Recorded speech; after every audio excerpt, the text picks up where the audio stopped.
A primeira vitrine de governança corporativa da América Latina apresenta. Boa tarde a todos.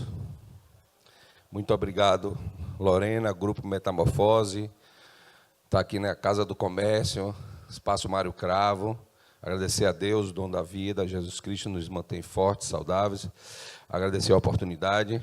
Como nossa querida colaboradora aqui falou, meu nome é Daniel Lírio, eu sou o CEO da Lírio ESG Sustentabilidade. Você me dá o controle, por gentileza, para eu passar?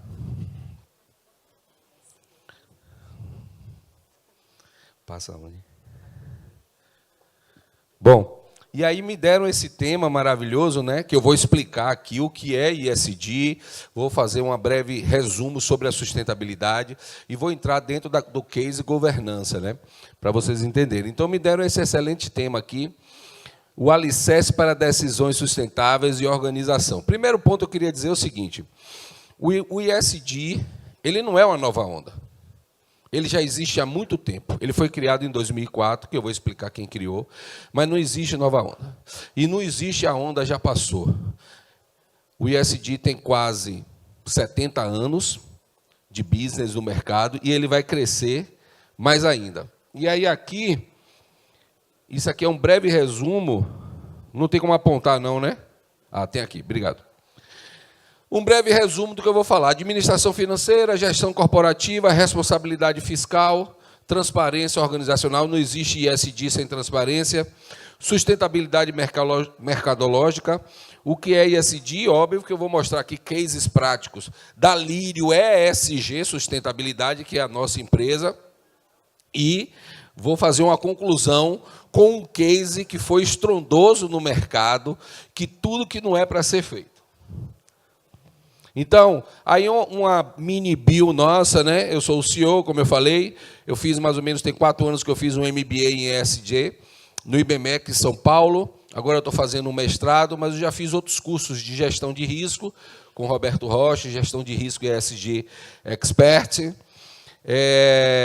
Sou membro do IBESG, que é o membro do Instituto Brasileiro de ESG. Aí a minha base é a graduação em Comunicação Social, habilitação em Hipermídia. Sou membro colaborador do Coletivo Zero, que vai ter nossa querida colega aí, Leonice, que vai falar depois aí, ele está como presidente atual. Sou professor do Senai Cimatec e da UQSAL eu ensino no MBA de Gestão de Pessoas, na matéria Liderança ESG.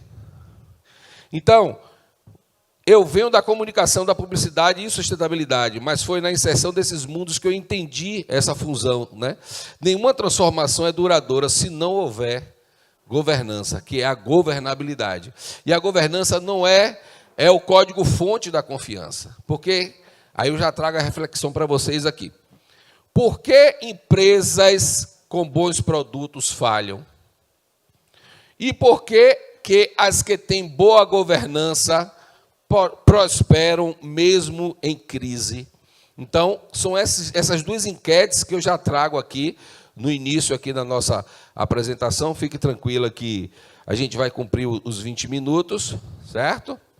Então, para vocês entenderem, ou para quem já sabe, a economia é um sistema econômico baseado na legitimidade dos bens privados e na irrestrita liberdade de comércio e indústria, com o principal objetivo de adquirir lucro. Isso começou lá no tempo feudal, no tempo do feudalismo. Muito se fala hoje da burguesia. Gazusa, nos anos 80, já falava a burguesia fede. Mas os burgos, nos tempos feudais, que eles eram excluídos, e eles começaram a querer se inserir no mercado e se desenvolver. E aí, a partir dessa, digamos assim, essa revolução dos burgos, que começou ali as sociedades econômicas, ativas, fazendo um breve resumo. Já a economia e sociologia é um sistema social em que o capital está em mão de empresas privadas e indivíduos que contratam mão de obra em troca dos salários. No início, eram feitas as trocas com pesca, com os peixes, e aí começaram a se criar as sociedades SA, a partir ali de um coletivo de pessoas, de um grupo, isso mais ou menos ali no século XIX, e foi crescendo. E aí vem esse cara aqui, Kofi Annan, ele criou o ESG em 2004. Ele lançou o ESG no Fórum do Banco do Econômico Mundial, em 2004, para as grandes 50 CEOs de grandes empresas, no movimento Who Cares Wins. O ESG, ele é para bancos, financiadoras e corporações criarem uma excelência nos 3 âmbitos: environment, social e governance.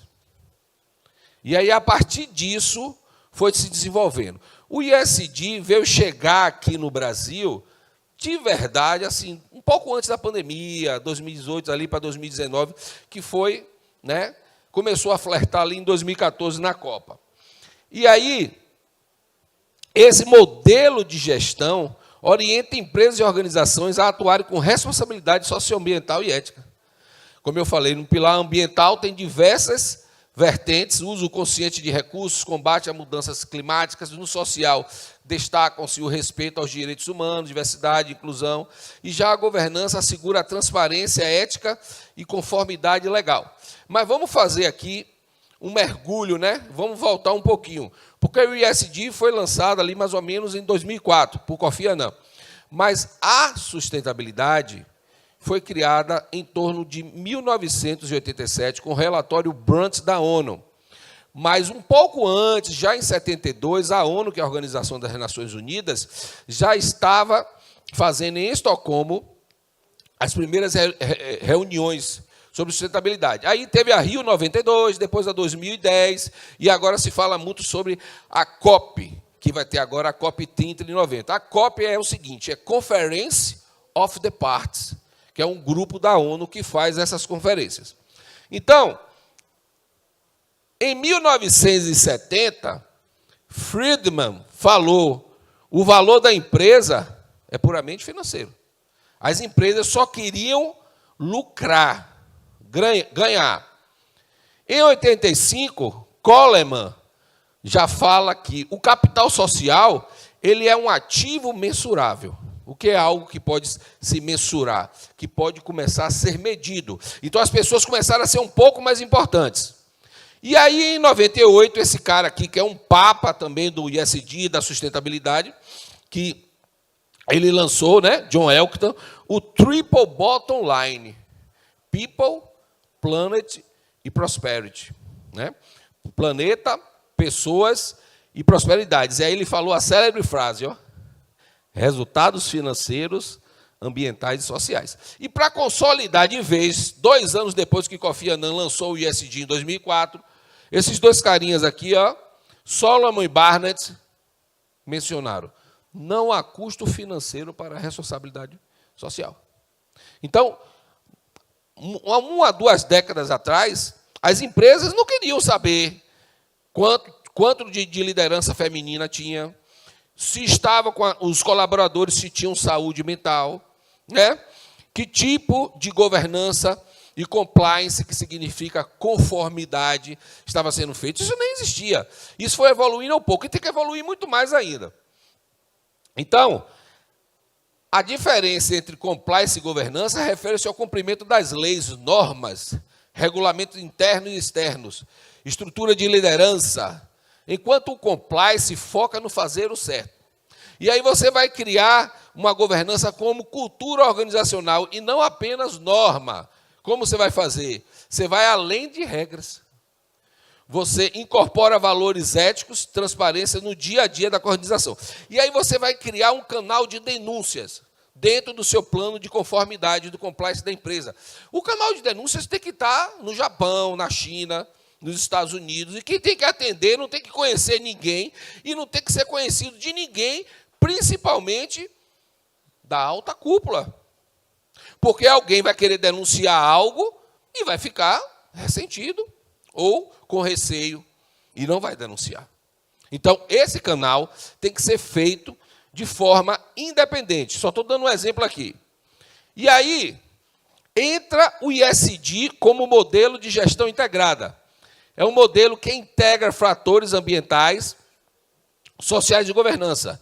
A governança vai atuar como uma ponte que transforma intenções em ações sustentáveis. Por exemplo, a nossa empresa é contratada por, vamos supor, uma química em Camaçari, que tem acontecido. Eu vou chegar na empresa e vou fazer um diagnóstico ISD, que é em torno de 2 meses, para avaliar o nível de maturidade na empresa de ISD.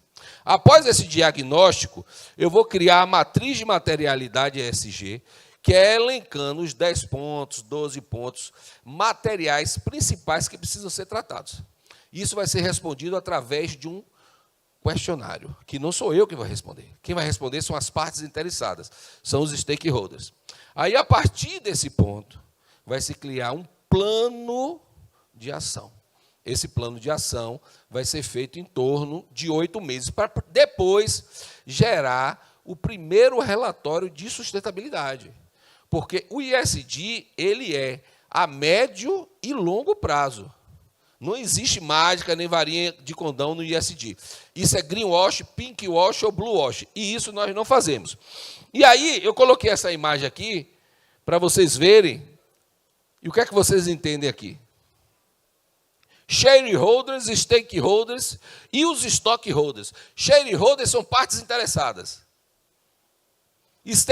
Stakeholders são partes interessadas. Shareholders são partes interessadas acionistas. Eles compram o capital aberto na Bolsa de Valores. No caso do Brasil, aqui a B3 em São Paulo. E os stockholders, eles são partes interessadas, acionistas, sócios. E aí, cada um puxa, como dizia minha avó, a sardinha para o seu lado. O que é que vai dar nisso aqui? Tinha um ditado, que eu não gosto muito de ditado, mas tem um ditado que falava: a corda só quebra do lado mais fraco. E aí não vai andar, porque, eu vou ser sincero com vocês, a agenda ISD para ser implantada numa empresa não é fácil. E não é rápida. E aí, se cada um olha para o seu umbigo e vai puxar, não vai funcionar. E aí, quando Lorena me chamou para aqui, ela me falou dos 5 pilares daqui desse projeto, né? Desse workshop. Então, o que é que eu trouxe para vocês? Eu trouxe a conexão da governança com as 5 âncoras do projeto. Primeiro, administração financeira. A governança vai mitigar risco e atrair investimentos. 2, gestão corporativa. Vai criar conselhos diversos e estratégicos. E o papel do CEO on the board. 3, responsabilidade fiscal. Vai fazer o quê? Um planejamento estratégico tributário. Vai fazer a integridade nos processos de relação em Estado.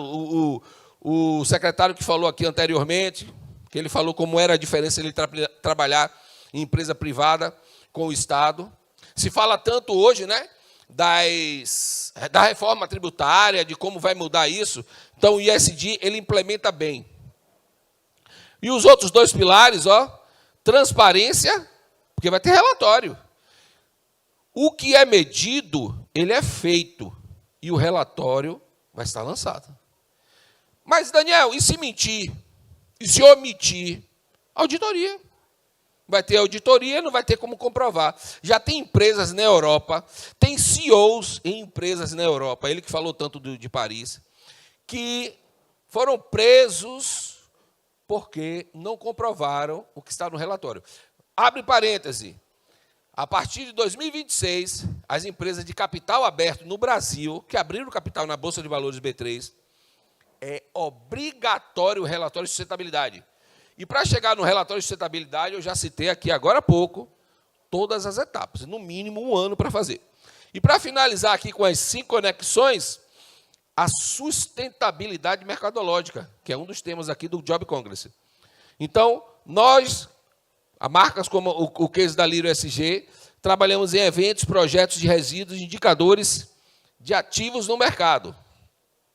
Então, para começar aqui já a finalizar, né, porque o tempo é curto, eu vou falar para vocês 2 cases da Lírio ESG que está rodando no mercado.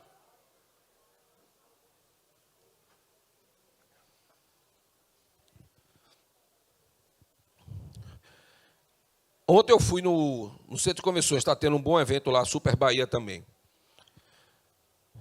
Para o Centro de Convenções, a Lírio ESG fez o PGRS, Plano de Gerenciamento de Resíduo Sólido. E, a partir de fazer esse plano, fomos para a parte de implementação.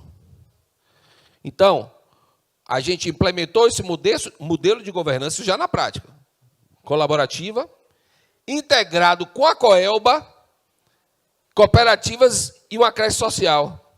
O que é que acontece lá? É simples. Os resíduos são revertidos em benefícios sociais, unindo sustentabilidade e impacto comunitário. A partir disso, de um plano da Coelba. A Coelba é o quê? É um stakeholder nosso, assim como o Centro de Convenções.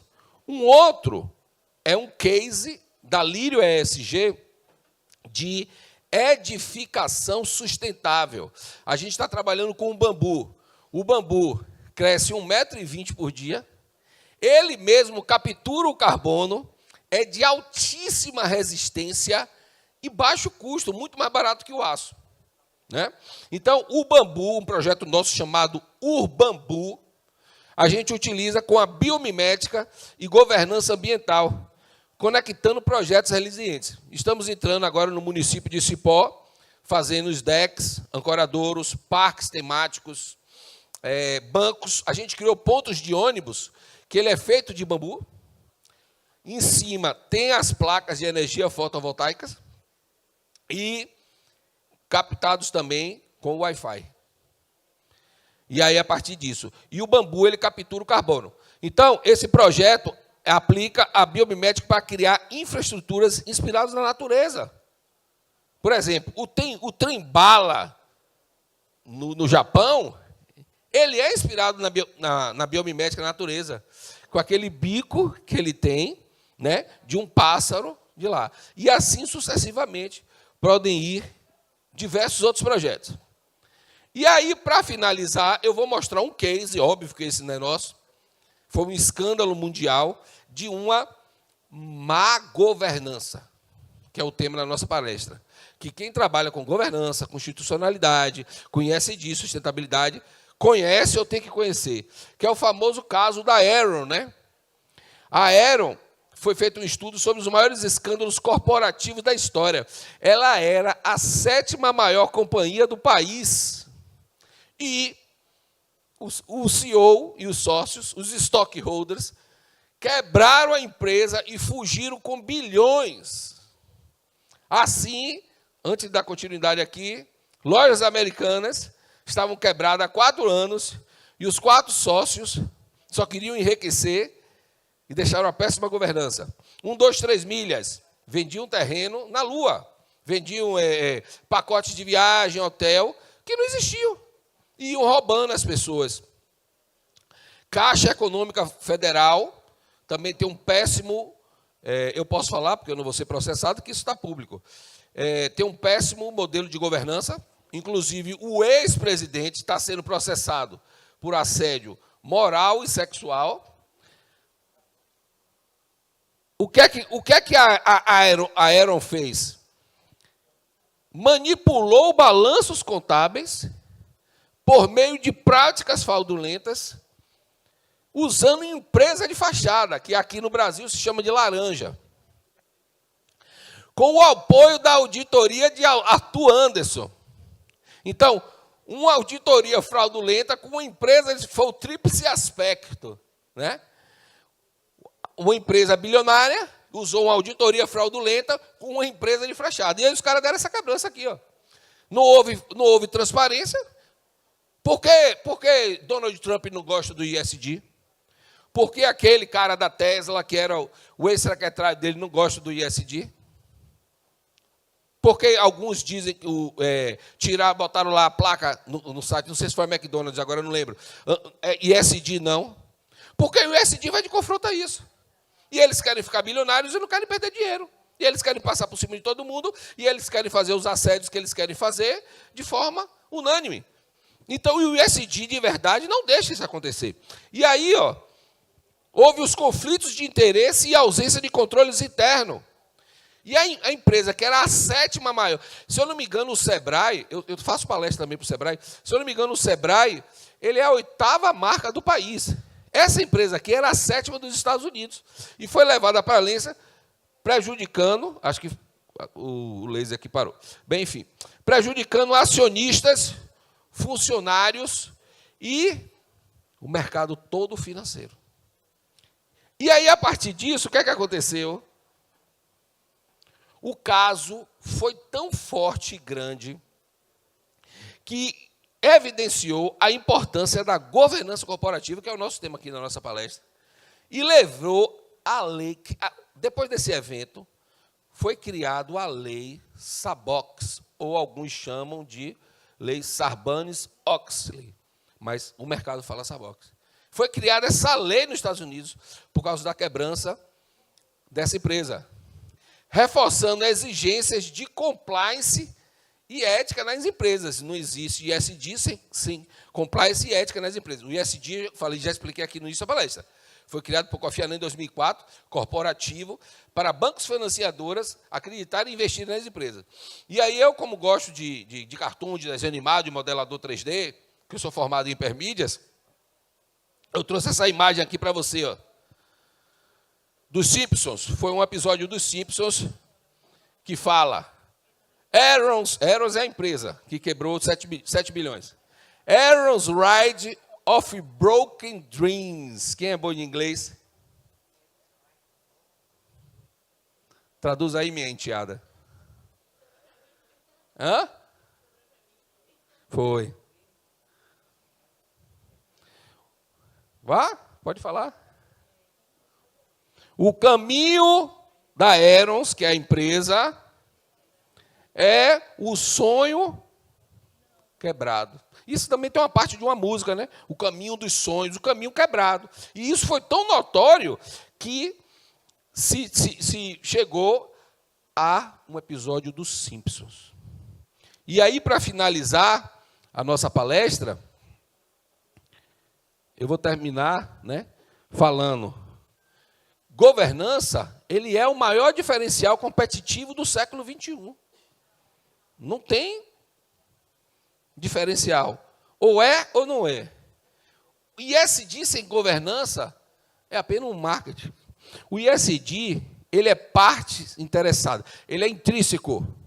Ele só funciona se for implantado e todo mundo abraçar a causa, todos os setores forem treinados e houver toda uma implementação. Não existe um setor bater na porta. O ISD, isso aí era em 1980, que era lá, vá lá na sala do ambiental. Isso tem mais de 3 décadas ultrapassado. E aí eu chamo vocês, para finalizar, eu chamo vocês para a ação, call to action. Se sua empresa tivesse que prestar contas à sociedade amanhã, ela estaria pronta? Quais são os parâmetros que estariam faltando? O que é que estaria em declínio? E o que é que estaria em superação?